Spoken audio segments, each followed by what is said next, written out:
بسم الله الرحمن الرحيم والصلاة والسلام على أشرف المرسلين سيدنا محمد. اللهم صل وسلم وزد وبارك وأنعم عليك يا حبيبي يا رسول الله. ازيكم حلوين؟ يا رب تكونوا متدفيين في الشتاء الجامد ده. يا رب تكونوا بخير وفي أحسن حال يا رب وفي صحة جيدة. ما افتح الباب. حاضر يا حبيبي. تعالى يا كوكو، يلا قول لهم كده في أول الفيديو، قول لهم حطوا لايك. حط لايك. قول لهم حطوا لايك للفيديو، حط لايك اشتركوا في القناة. بصوا مالك بقى فرحان ازاي وهو بيكلمكم. هو كان مشترك معايا بقى في الفيديو ده هوت كده وبيلعب كده زي ما انتم شايفين حواليا، وانا قاعده. بصوا بقى يا جماعه، في الشتاء ده ما وراناش الا اننا ننشر غسيل ونطبق غسيل، ننشر غسيل ونطبق غسيل. بمجرد ما تغيري بس للعيل غيار واحد تبص تلاقي الباسكت بتاع الغسيل اتملى. ليه؟ لان انا ملبسه الولاد ايه من فوق كل واحد ايه 5 قطع، والله العظيم 5، ومن تحت 2. فبمجرد اغير بس للعيلين ابص الاقي بقى الباسكت اتمالى غسيل. وراناش كل يوم الا ايه؟ لما غسيل وتطبيق غسيل وتنشير غسيل جديد. لما غسيل ده حل الست المصرية بقى في الشتاء.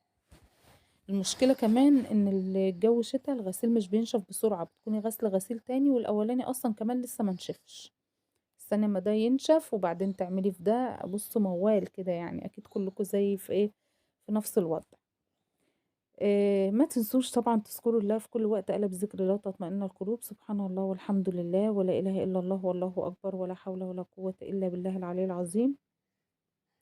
اللهم إني أبرأ من حولي وقوتي وألجأ إلى حولك وقوتك يا ذا القوة المتين يا رب العالمين. بصوا مالك بقى بيحب المصحف وبيحب الصلاة. طول ما هو قاعد بقى إيه يحب كده يقرأ في المصحف وفي الصلاة. بصوا بقى احنا جبنا رمضان بدري. اللمبة دي احنا ما شيلناهاش من رمضان اللي فات. اللمبة اللي بتلف في البلكونة دي كنا حاطينها وحاطين معاها فروع.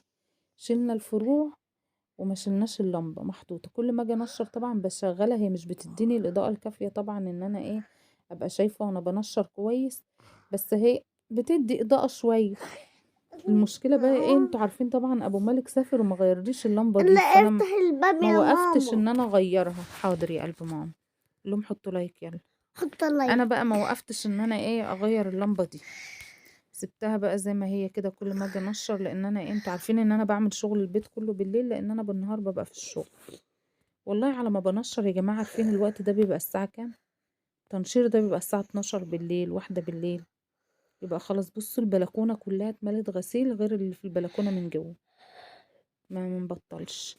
طبعا الترويقة بتاعت بالليل دي لابد منها كده، الواحد لازم ياخد ترويقة من على الوش كده بالليل، عشان قبل ما برجع تاني يوم من الشغل ببقى خلاص على الآخر.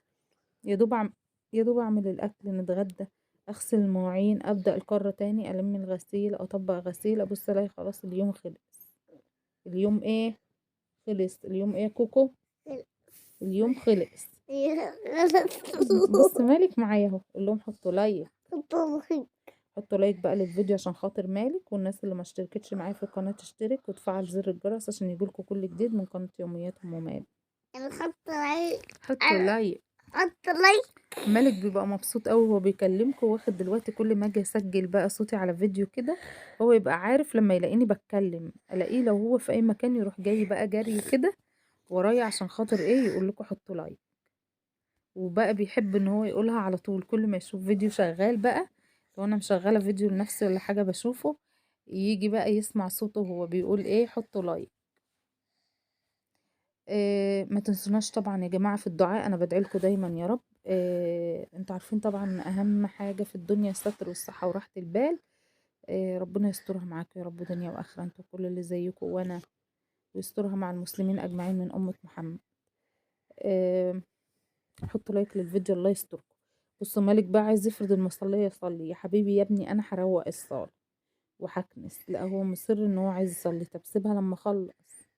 برضو عايز يفردها. بصوا ياخدها ويروح كل شويه، عماله اقطع من الفيديو كل شويه. افرض المصلية عايز يصلي. قلت بقى ايه، طبعا بصوا المكنسة اللي بالكهرباء لما بنزلها بتعمل لي في دماغي دوشة ما يعلم بالله ربنا. فبقول ايه اخد كده، ايه هي الشقة اصلا مش متوسخة هي نظيفة. باخد بالمكنسة اللي هي العادية ديت كده ايه، علشان بس ايه دوشة المكنسة التانية. ده غير ان مالك طبعا ايه بيبقى عايز يلعب بيها، بيعملها معاملة العربيات. فردت له بقى المصلية عشان يصلي. اللانش بوكس بتاعه كان حاتفه وكان كاسر القفل بتاعه، وكنت دايخة عليه بقى لي اسبوع مش لاقياه. ما صدقت بقى ان انا لقيته. قلت اركبهوله. ركبته له بقى وخليته كده ايه، قلت بقى علشان ايه احط له فيه حاجته. كان بيروح بيه والله كان بيمشي بيه كده وهو مش مقفول. يعني بيبقى مقفول بس مش مقفول ازاي بقى. يعني بيبقى مقفول كده بس ايه يعني مفتوح. فهمتوا كده؟ اه فهمت. يعني هو الغطا بيبقى مقفول بس مفيش طبعا القفل اللي يبرشم اللانش بوكس. فكان بيستعمله كده وكنت زعلانة عشانه جدا لان اللانش بوكس ده غالي من النوع النضيف، وكنت كمان هو اللي منقيه وحابب شكله. ومرضتش اجيب له واحد تاني، قلت ان شاء الله هلاقي القفل بتاعه. قعدنا ده انا قعدت بتاع اسبوعين على ما لقيته. كل شويه اروق من ناحيه شكله وادور، رغم ان المكان اللي انا لقيته فيه دورت فيه كذا مره. طبعا كلنا يعني في نفس الموضوع ده، نيجي ندور على الحاجه ساعات تبقى في ايدينا وبندور عليها، ونيجي ندور على الحاجه ما نلاقيهاش، نيجي بعد كده واحنا مش عايزينها نلاقوها قدامنا. جيت بقى هنا على المطبخ زي ما انتم شايفين كده، كنت غاسله مواعين، قعدت ارص كل حاجه مكانها عشان الكركبه كركبه كركبه كركبه. بحبش الكركبه، يعني انا اعمل 100 شغلانه بس ما اقعدش اروق كركبه. بتخنق. هو اصلا ايه المطبخ اصلا نضيف، يعني مش متوسخ ما فيهوش مواعين. بس انا اللي استاهل، انا اللي طلعت لنفسي مواعين. يعني شوفوا الحوض نضيف والرخامه نضيفه ما كانش عليها مواعين خالص. انا اللي طلعت لنفسي مواعين. كان عندي بواقي اكل في التلاجة، كنت عامله رز بلبن برضو. إيه طلعت بقى الباقي كله ارميه. كان عندي بواقي اكل بقالها كذا يوم قلت ارميها. وكان عندي برضو بتنجان قلت اقطعه كده اشوفه، لقيت قلبه برضو غمق رميته. لقيت بقى طماطم بايظه رميتها، لقيت فلفل بايظ، لقيت جزر بايظ. بصوا ما اقولكوش رميت كل اللي في التلاجة. خيار بايظ. ليه بقى؟ كنت انا جايبه خضار وجايبه حاجات في التلاجة، وقعدت كذا، قعدت بتاع اسبوع كده او 10 ايام. كل يوم ما اجي اطلع ماما تقولي لا اقعدي اتغدي معانا، يا ماما انا هعمل اكل فوق، يا ماما انا عندي اكل فوق. تقولي لا اقعدي اتغدي معانا. بصوا رميت خضار قد ايه بايظ، كل ده كان في التلاجة، كله باظ ورميته. قلت بقى ايه احطه كده كله مع بعضه في كيس، الرز على الخضار اللي طلع كله، وهربط عليه كده بحيث ايه يعني ساعات احنا لما بنرمي في الزبالة، انا ما عنديش طير ومعرفش حد عنده طيور. وبصوا الفراخ فيها منابين اهوت، ورك ومش عارفة ايه، والله العظيم ورك وكده هيترموا برضه في الزبالة. استغفر الله العظيم يا رب.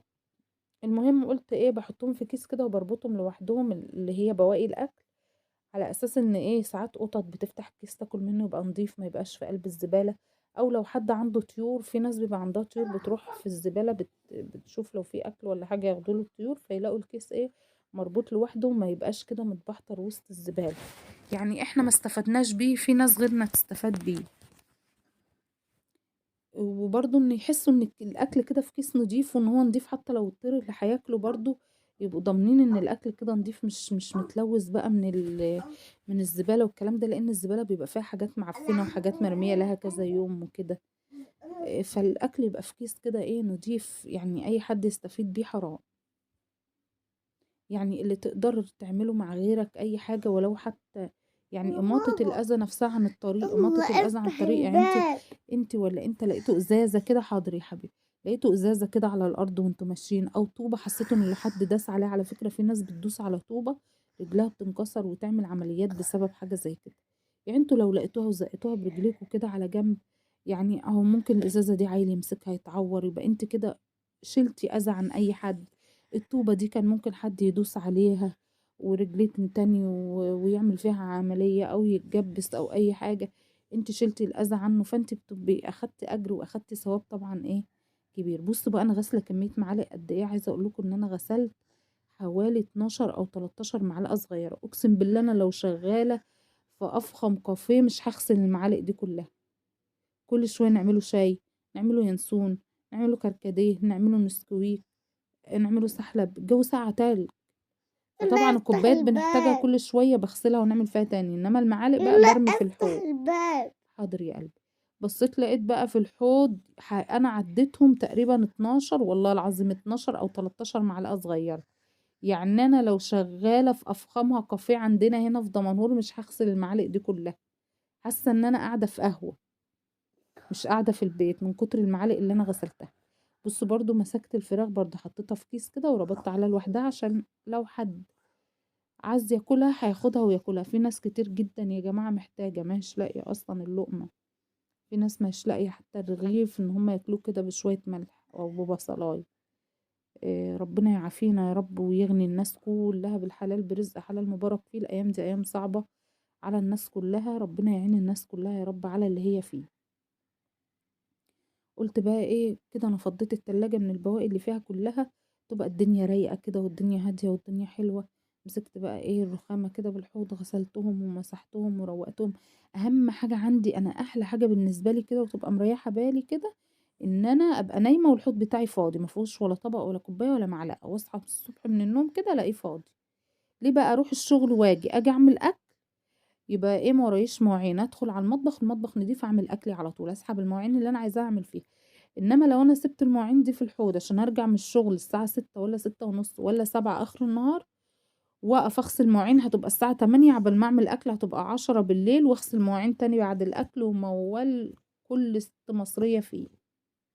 انما انا كده هرجع من الشغل ما ورايش اي حاجة، اللي هي اخش على المطبخ اعمل اكل ليه، روقت شقتي ونضفتها وغسلت مطبخي ونضفته وغسلت مواعيني ولمعت كل حاجة.